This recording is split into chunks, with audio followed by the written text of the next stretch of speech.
Have you experienced mom upset but not quite angry? And when you try to speak to her, she claims she's fine.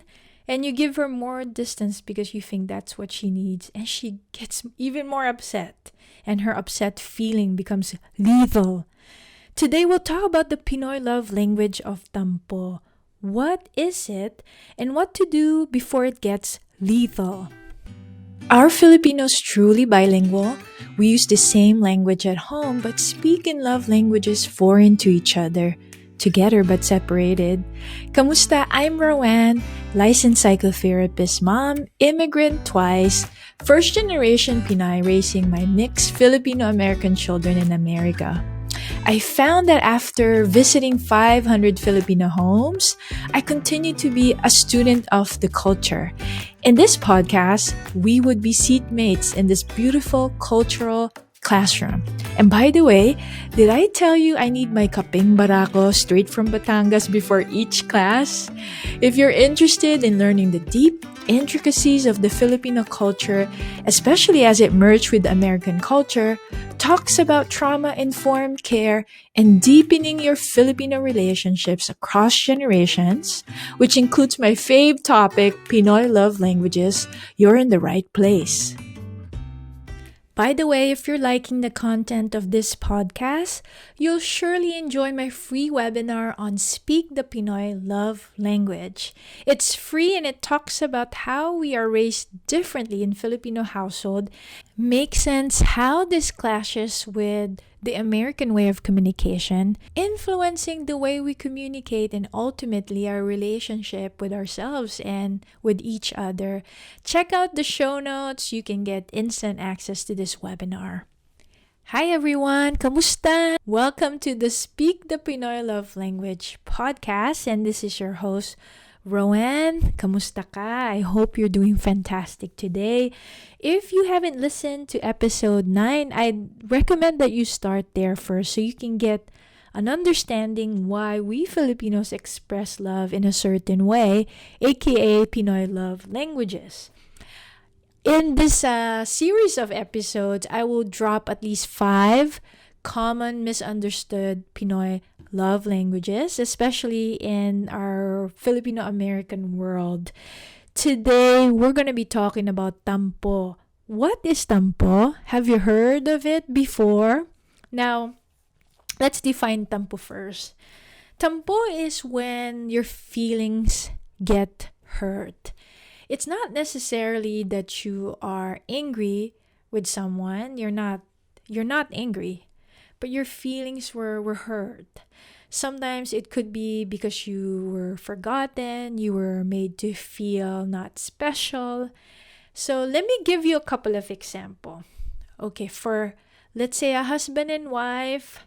Wife was so excited. Today is the anniversary. And then she elaborately prepared dinner, was going to surprise husband. Husband ran late. He didn't fully forget about the anniversary, but he was so late for dinner and happened to not call the missus. So when he came home, her lips have dropped and her arms are crossed, and surely she's feeling the tampo feeling. Another example is, say you give your tita, your auntie, your sister's mom a present. And tita shared it with the mom, your mom, because she was so proud of that gift. And your mom had a feeling of maybe she liked what you gave to tita and she's mentioned that to you before. Or she gave you that idea but really was referring to herself. That can happen too. See how confusing it is? And so then she becomes tampo it could also be out of jealousy. So tampo is you're not really upset. In fact, in your mind, you can reason for the other person. You can kind of understand why husband didn't call, he was so busy, but your feelings were still hurt. You can kind of understand and even proud of your daughter for being generous to tita, but your feelings kind of got hurt because you also want to be remembered in that way. So That's tampo. And can you see how this can be very irritating also in our Filipino American world? Now, in the next segment of our episode, I'll give you more tips on how to respond to tampo in a more culturally responsive way. But just a quick commercial break. I'll be right back.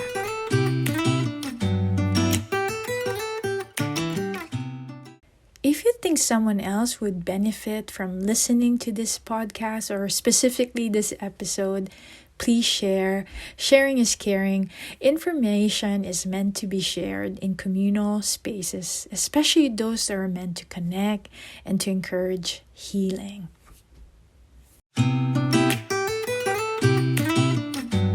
It's in the heart of my work to be very ethical, so I want to provide you this disclaimer. If you were brought up in a household where there's trauma, there's this toxic parenting, some of the things I would be sharing about Pinoy love languages is a collective expression of the average Filipino family or the Filipino immigrant. And sometimes when you have trauma, I certainly don't want you to feel that, oh, wow, I should have understood what they were trying to convey. It's not the child's responsibility to really understand or to comfort their parents. And so I want to just give you that disclaimer. When I'm sharing these things, I'm talking about the average, the usually healthy Filipino family. So let's continue on. Tampo is this hurt feeling, right? And sometimes we say in our Filipino language, kulang sa pansin, lacking of attention. And so the antidote is to actually give attention. So let's practice. In the case of the husband and wife, what would the husband need to do? First, of course, is to acknowledge, oh my gosh, you cook all these things and prepared for me. Oh my gosh, how terrible that I didn't even call you.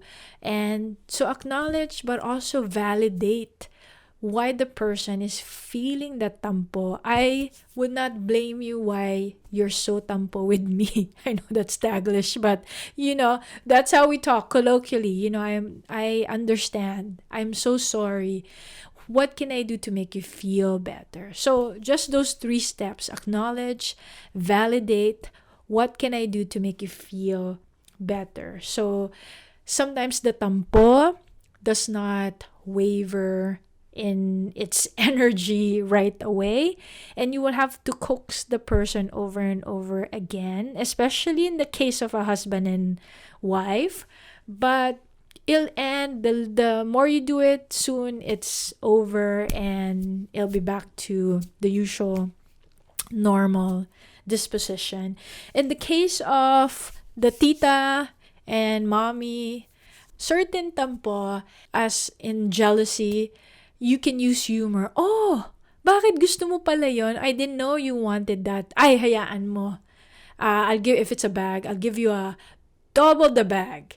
Using humor, you might not do it, and I'm not implicating here that you're untruthful, but many Filipino parents utter words as a rehearsal, as sort of like a test, and they might not even care if you actually gave her 2 bags, but that you have acknowledged, validated, and you're like trying to do what would appease you. And it's really just the sense that they have not been put aside, that they're also special. I think that's the word. When somebody's tampo, they want to be made to feel special. So you simply make them feel special is really the solution. Again, I want to reiterate the reason why we're learning to read these nonverbal cues, the way our culture can evolve, how we can also share the knowledge of speaking in a more linear way. You can only start to negotiate when you build a foundation. So if your mom is upset and you're trying to talk about some type of social justice issue and you don't have a foundation good enough, or the foundation is shaky, I mean, you would not expect to have a good conversation, or a conversation that she'll be open to.